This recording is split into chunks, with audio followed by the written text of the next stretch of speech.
Olá pessoal, espero que todos estejam bem.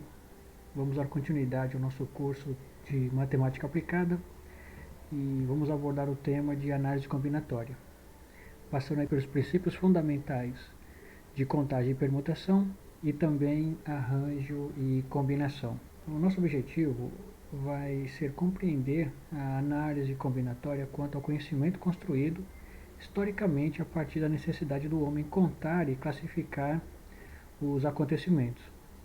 Também vamos diferenciar os princípios da adição e a multiplicação e saber como usá-los sem dificuldades.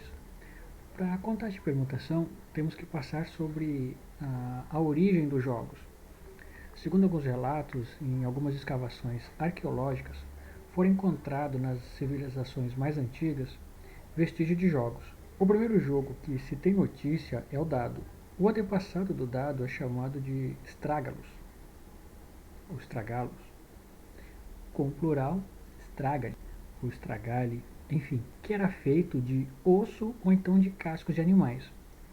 Essas faces eram irregulares e em alguns haviam letras, marcas ou desenhos detalhados, como vocês podem ver aí na figura. Levando em consideração que o Strágalos não tinha a face perfeita, como os dados que conhecemos hoje, a estratégia utilizada nesse jogo tinha que ser um pouco diferente.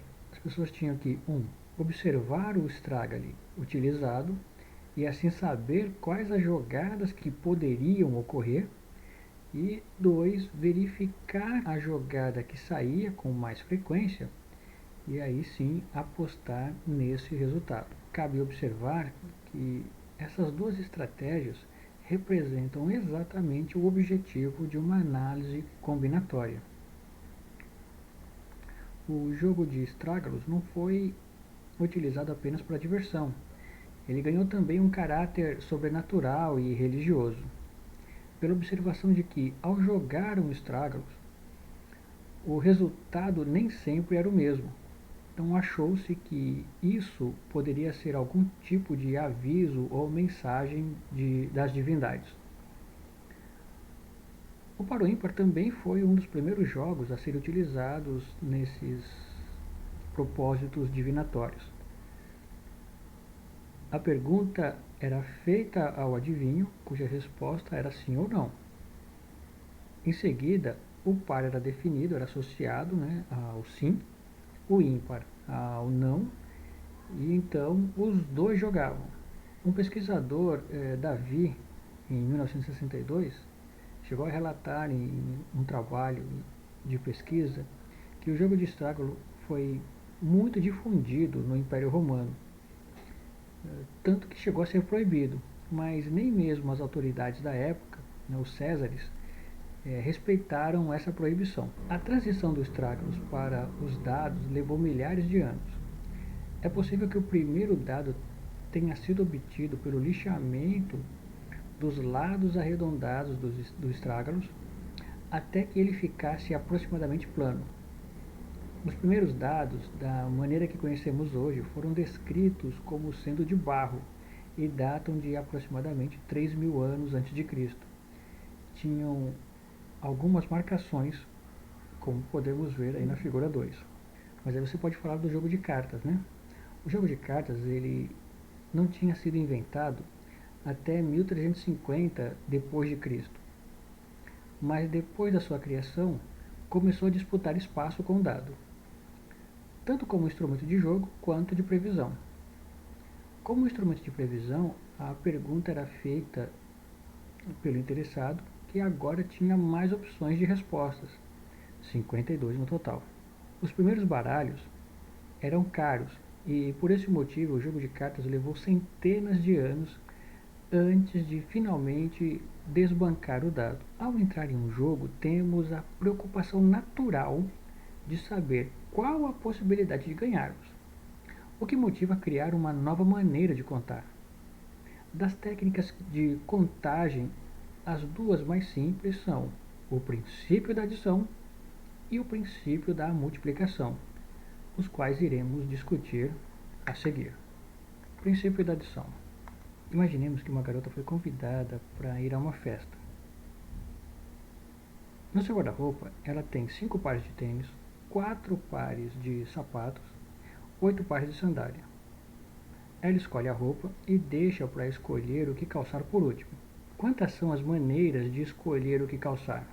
Ela pode escolher um par de tênis, ou um par de sandálias, ou um par de sapatos. Ou seja, ela não pode escolher um par de tênis e um par de sandálias simultaneamente.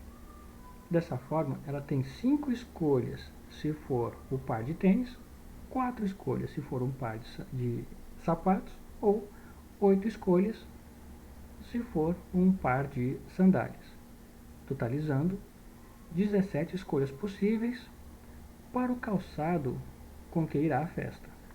Assim, o princípio da adição diz: sejam A um conjunto contendo P elementos, B um conjunto contendo Q elementos, com A e B disjuntos. Então, a união de A e B tem P mais Q elementos. Nesse caso, disjunto significa que os conjuntos são distintos. Os elementos do grupo A, do conjunto A, não pertencem aos elementos do conjunto B e vice-versa.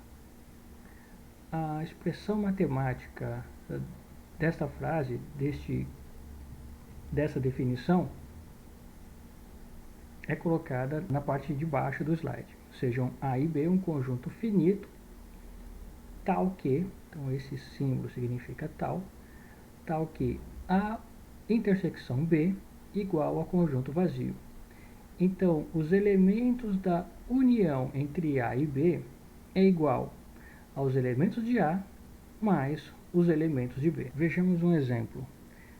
Seja A um conjunto contendo os elementos 1, 2, 3 e 4, e B um conjunto contendo os elementos 5, 6, 7, 8 e 9. Então temos que A união B serão os elementos 1, 2, 3, 4, 5, 6, 7, 8 e 9.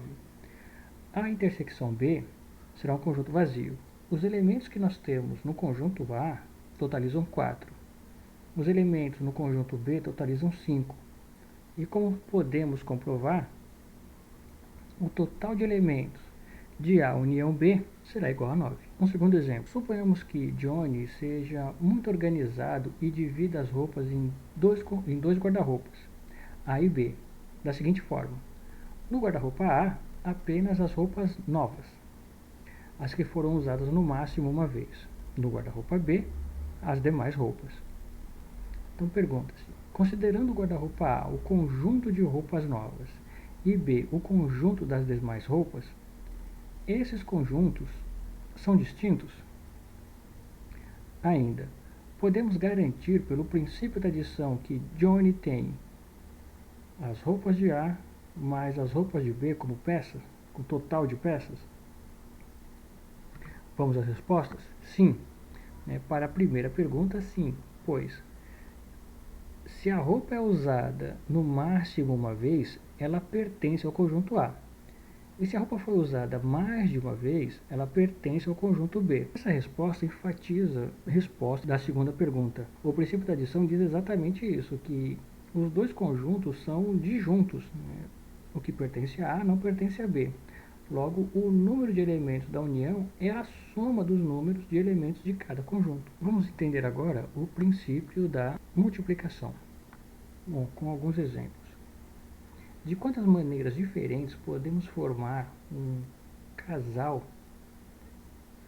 se temos 3 homens e 2 mulheres? Vamos supor então que os homens serão enumerados com H1, H2 e H3. E as mulheres, vamos numerá-las como M1 e M2. De forma que, escolhendo o homem 1, temos as seguintes possibilidades: H1 com M1, H1 com M2. Logo, 2 possibilidades. Escolhendo H2, também temos as seguintes possibilidades: H2 com M1 ou H2 com M2. Novamente, 2 possibilidades. Escolhendo H3, temos as seguintes possibilidades: H3 com M1 e H3 com M2. Dessa forma, um total de 6 possibilidades de 3 homens e 2 mulheres podem formar um casal. Assim, supondo que uma decisão D tenha que ser tomada e tal decisão seja dividida em duas decisões ou duas subdecisões, D1 e D2, que serão tomadas uma após a outra em sequência, se a opção D1 tiver x1 maneiras diferentes ou opções e D2 tiver x2 maneiras ou opções, o princípio da multiplicação garante que existem x1 vezes x2 maneiras diferentes de se tomar uma decisão D. Vejamos um exemplo. Num certo país, as placas dos veículos constam de 2 letras e 4 números. Quantas placas podiam ser fabricadas com as letras H, S e R e os algarismos 0, 1, 7 e 8? Bom, vamos à solução. Então temos a decisão principal, que seria de fabricar a placa. E para tomarmos essa decisão, precisamos de mais 6 decisões. Sendo elas, a primeira, escolher a primeira letra. Então, para escolher a primeira letra, nós temos 3 opções. Para escolher a segunda letra, que seria a segunda decisão, nós temos também 3 opções. Note que as letras podem ser repetidas. A terceira decisão parte do princípio de escolhermos o primeiro algarismo. Dessa forma, temos 4 opções: 0, 1, 7 e 8. A quarta decisão é escolher o segundo algarismo, que também temos 4 opções.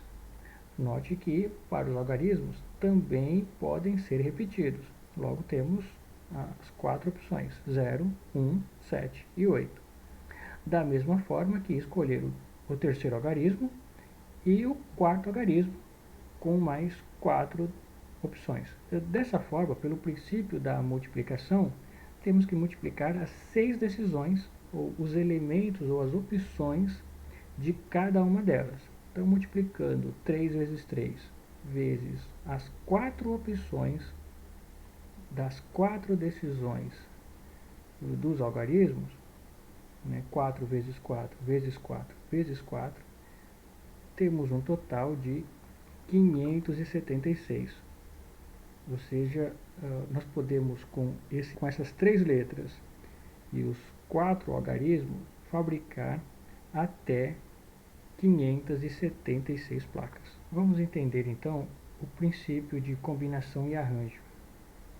Você percebe alguma diferença entre a questão 1 e 2 a seguir? Será que o problema proposto entre elas é o mesmo?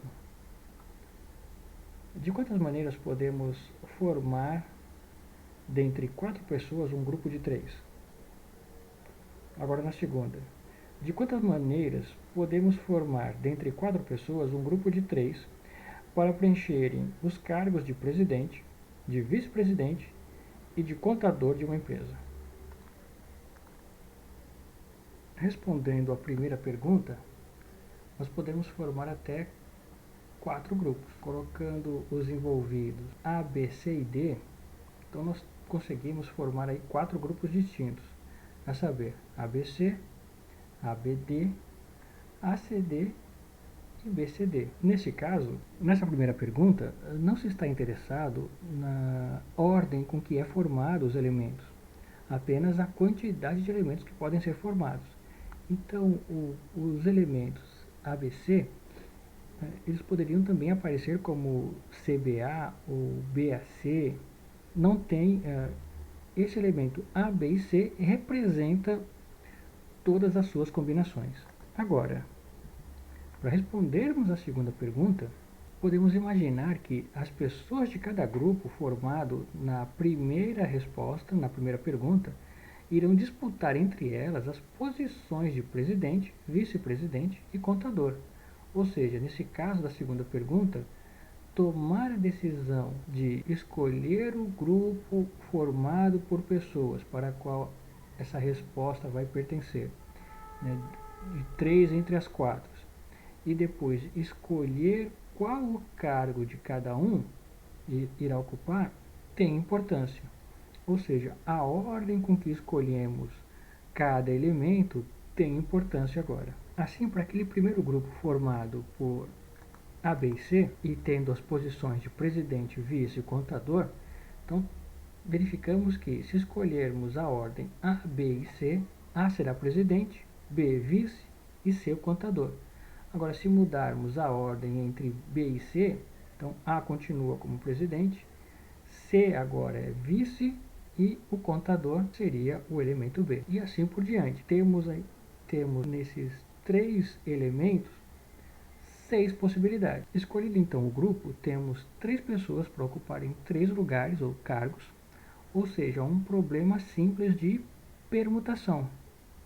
Portanto, 3 fatorial. E 3 fatorial, como vocês sabem, é 3 vezes 2 vezes 1, o que nos leva a 6 possibilidades. Assim, pelo princípio multiplicativo, existem 4 grupos com 6 possibilidades, ou 3 fatorial, o que nos dá 24 maneiras ou 24 possíveis escolhas para os grupos formados. Eu irei responder a seguinte questão: quantos modos podemos escolher P objetos entre N objetos distintos? Ou ainda, ou de outra maneira, podemos dizer quantos subconjuntos distintos de P elementos podemos obter de um conjunto de N elementos distintos?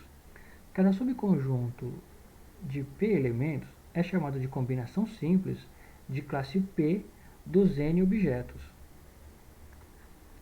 Vejamos um exemplo.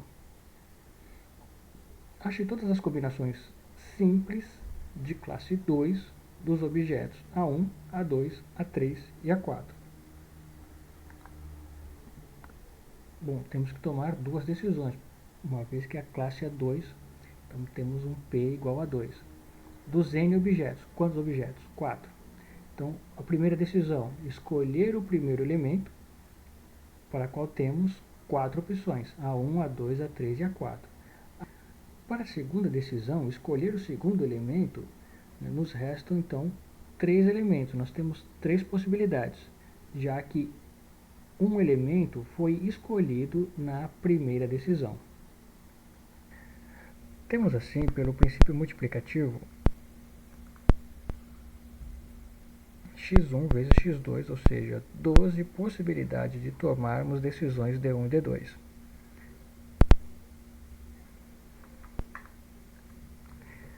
No entanto, quando fazemos o uso desse princípio, contamos o subconjunto A1, A2, A2, A1, aqui na primeira coluna. Mas a gente não está interessado na ordem em que eles aparecem no conjunto. Ou seja, cada dupla de elemento foi contado 2 vezes todas as possibilidades de ordenar os elementos, ao invés de uma única vez. Dessa forma, o número que encontramos, na verdade, é 2 vezes maior que o real de possibilidades. Assim, para chegarmos ao resultado correto, temos que dividir esse resultado por 2. Logo, o número de possibilidades será igual a 6. Um segundo exemplo. Ache todas as combinações simples de classe 3 dos objetos A1, A2, A3, A4 e A5. Novamente, temos as decisões. Escolher o primeiro elemento, na qual nós temos 5 possibilidades. Escolher o segundo elemento, e daí, como já escolhemos o primeiro, nos restam 4 possibilidades. E escolher o terceiro elemento, que nada mais é do que a quantidade de segundos do segundo elemento, a quantidade da segunda possibilidade menos 1, logo 3 possibilidades. Pelo princípio da multiplicação, nós temos então 5 vezes 4 vezes 3 maneiras de tomar as decisões D1, D2 e D3, o que nos leva a 60 possibilidades. Mas, novamente, nesse conjunto de possibilidades, nós temos os subconjuntos A1, A2, A3, A1, A3, A2, A2, A3, A1, A3, A1, A2 e A3, A2, A1, que foram contados como sendo conjuntos distintos, ou seja, a cada tripla de elementos foram contados 6 vezes ao invés de uma vez só. Dessa forma, o número que encontramos, na verdade, é 6 vezes maior que o número real de possibilidades.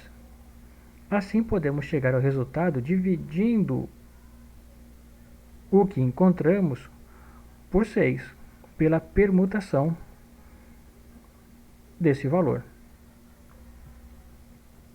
chegando então a 10 possibilidades.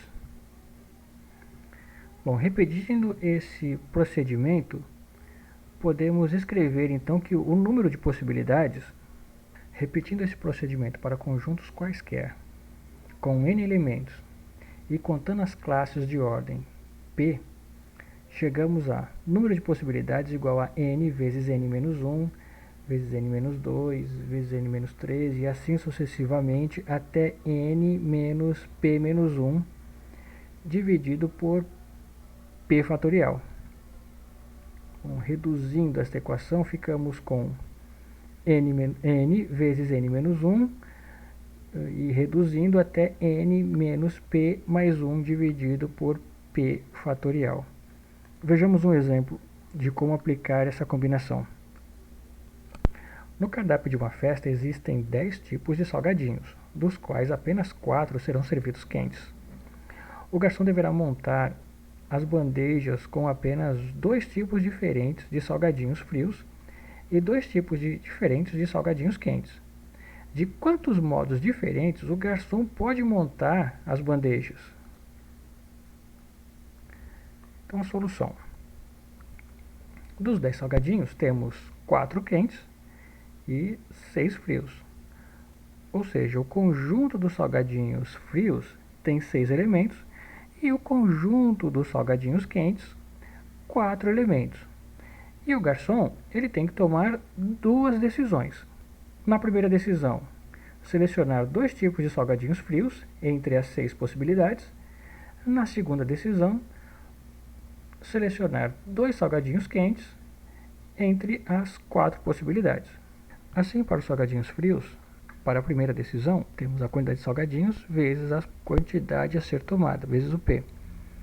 Logo, é 6 vezes 6 menos 2 mais 1, dividido por 2 fatorial, o que nos resulta em 15. Já para os salgadinhos quentes, temos 4 vezes 4 menos 2 mais 1, dividido por 2 fatorial, o que nos resulta em 6 possibilidades. Portanto, o garçom pode montar então, a decisão 1 vezes a decisão 2. Logo, 15 vezes 6, ou seja, 90 maneiras diferentes de montar essa bandeja. Podemos então reescrever essa expressão de uma forma fatorial, como grafado em azul. A forma determina o número de subconjuntos P, de P elementos, de um conjunto de n elementos, e como cada subconjunto é chamado de combinação simples de classe n dos P objetos, podemos notar que essa fórmula é a fórmula da combinação simples, no qual devemos lembrar que P pode ser maior ou igual a zero para qualquer que seja P, tal que P seja maior ou igual a zero e menor ou igual a n. Cabe uma observação que se P for igual a zero, o fatorial de zero é 1, já que existe o conjunto vazio. Na literatura podemos encontrar outras notações para combinação, como no exemplo a seguir. Combinação de P sobre n, ou P sobre n entre parênteses, ou então combinação NP. Outras notações encontradas na literatura é como apresentado nessa última linha, e elas são lidas todas da mesma forma: combinação de n tomadas de P a P. Vejamos um exemplo. Quantos subconjuntos de 5 cartas contendo 3 ases podem ser formados em um baralho de 52 cartas? Isso nos leva a 2 decisões. A primeira é escolher os 3 ases dentre os 4 existentes. Na segunda, escolher 2 cartas que não são ases, e nesse caso, dos 48 restantes, já que temos um total de 52 cartas. Dessa forma, a combinação de 4 tomados de 3 em 3 é como na fórmula. Fatorial de 4 dividido pelo fatorial de 4 multiplicado por 4 menos 3 fatorial. 4 menos 3 vai dar 1. Dessa forma, temos 4 sobre 3 fatorial. 4 fatorial sobre 3 fatorial, o que resulta em 4. Para a segunda decisão, temos a combinação de 48 tomados de 2 em 2. Isso vai ser igual a 48 fatorial dividido por 2 fatorial vezes 48 menos 2 fatorial. Bom, para resolvermos isso, 48 menos 2 vai dar 46 fatorial. Isso vai ser multiplicado por 2 fatorial. Para conseguirmos resolver, pegamos o numerador 48 e o 48 fatorial vai ser 48 vezes 47 vezes 46 fatorial. E com isso conseguimos fazer uma simplificação. Cortamos 46 fatorial do numerador pelo 46 fatorial do denominador. Bom, 2 fatorial é igual a 2, e com isso nós conseguimos resolver esta equação. 48 vezes 47 dividido por 2, chegando em 1128 possibilidades. Bom, a decisão, na verdade, é a junção das duas combinações. Logo, 4 vezes 1128 nos resulta em 4.512 possibilidades. Agora vejamos o arranjo. Em uma corrida, estão competindo 10 pilotos, na qual apenas os 3 primeiros comparecem ao pódio. Então pergunta-se, de quantas maneiras diferentes o pódio pode ser montado? Como são os 3 primeiros lugares, devemos notar que agora são 3 decisões a ser tomadas. Na primeira, escolher o primeiro entre os 10 competidores. Na segunda decisão, escolher o segundo colocado entre 9. E na terceira, escolher o terceiro colocado entre 8. Assim, pelo princípio da multiplicação, nós temos que a decisão 1 vezes a decisão 2 vezes a decisão 3, ou seja, 10 vezes 9 vezes 8, resultando em 720 maneiras distintas. Note que agora o conjunto é distinto, pois a ordem em que o conjunto aparece tem importância. De forma geral, se temos N elementos e queremos considerar P desses elementos, levando em consideração que a ordem em que eles aparecem, teremos a mesma escolha inicial que a combinação, com a diferença de que não precisamos dividir pelo P fatorial. Ou seja, o número de possibilidades será N vezes N menos 1 vezes N menos P menos 1, o que nos resulta em N vezes N menos 1 vezes N menos P mais 1. Reescrevendo isso de forma fatorial, nós temos N fatorial dividido por N menos P fatorial. Essa forma determina o número de arranjos possíveis quando escolhemos todas as formas possíveis de P elementos e um conjunto de N elementos, levando em consideração a alteração da ordem dos elementos, que implica num resultado diferente do anterior. Assim, arranjo de N elementos tomados de P a P vai ser igual a N fatorial dividido por N menos P fatorial. Temos na literatura 2 formas de anotação: A sobre Pn ou A com índice NP. E a forma de ler seria arranjo de N tomado P a P. Vejamos um exemplo. A senha de uma conta bancária é formada de 6 números ou 4 dentre os números de 0 a 9, dependendo do banco. Os gerentes sempre aconselham a não utilizar todos os números iguais. Pergunta-se, quantas senhas podem ser formadas no banco que utiliza 6 números, se a pessoa segue o conselho do gerente e escolhe todos os algarismos diferentes? Temos que fazer um arranjo de 10 tomados de 6 a 6. Aplicando a fórmula, temos fatorial 10 sobre fatorial 4, e aí, lembrando como resolver isso, desmembramos o fatorial 10, multiplicando por 10 vezes 9, vezes 8, vezes 7, vezes 6, vezes 5, vezes 4 fatorial. E assim conseguimos simplificar com o denominador 4 fatorial, ficando apenas com 10 vezes 9 vezes 8, vezes 7, vezes 6, vezes 5. o que nos resulta em 151.200 possibilidades. Quantas senhas podem ser formadas no banco que utiliza 4 senhas, se a pessoa segue o conselho do gerente e escolhe todos os algarismos diferentes? Novamente, um arranjo de 10 elementos tomados de 4 a 4. Aplicando a fórmula, temos 10 fatorial dividido por 10 menos 4 fatorial, o que resulta em 10 fatorial dividido por 6 fatorial. Desmembrando 10 fatorial, temos 10 vezes 9 vezes 8 vezes 7 vezes 6 fatorial. E aí conseguimos simplificar com o 6 do denominador, resultando então em 5.040 possibilidades. Um segundo exemplo. Na corrida de São Silvestre em São Paulo, largam na equipe de elite uma média de 100 corredores. Suponha que todos eles sejam iguais tecnicamente e que é impossível o corredor que não seja da elite passar por algum deles. Sabendo que o pódio tem lugar para os 6 primeiros, de quantas maneiras diferentes podemos montar esse pódio? Em alguns casos, levando em consideração todos os 100 terminem a prova. Então é um arranjo de 100 tomados de 6 a 6. Aplicando a fórmula, temos 100 fatorial dividido por 94, fazendo a simplificação, chegamos a esse valor de 885 bilhões 277 milhões 728 mil. Agora, considerando uma segunda possibilidade, apenas 50 dos corredores da equipe de elite terminem a prova. Bom, então é um arranjo de 50 tomados de 6 a 6. O que nos resulta em 50 fatorial dividido por 44 fatorial. Fazendo a simplificação, chegamos a 11 bilhões 441 milhões 304 mil possibilidades. Uma terceira opção, se apenas 20 desses corredores de elite terminassem a prova. Novamente é um arranjo de 20 tomados de 6 a 6. Aplicando a fórmula, temos 20 fatorial dividido por 14 fatorial. Realizando as simplificações, temos então 27.902.700 possibilidades.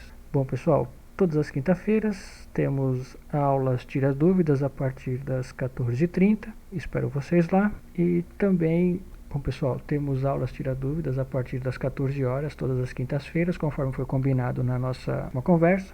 E vocês têm ainda um quiz de exercícios, mais 10 questõezinhas para fundamentar essa parte estudada para a prova. Caso tenha alguma dúvida, entre em contato, mandem um e-mail ou mandem a mensagem lá pelo WhatsApp.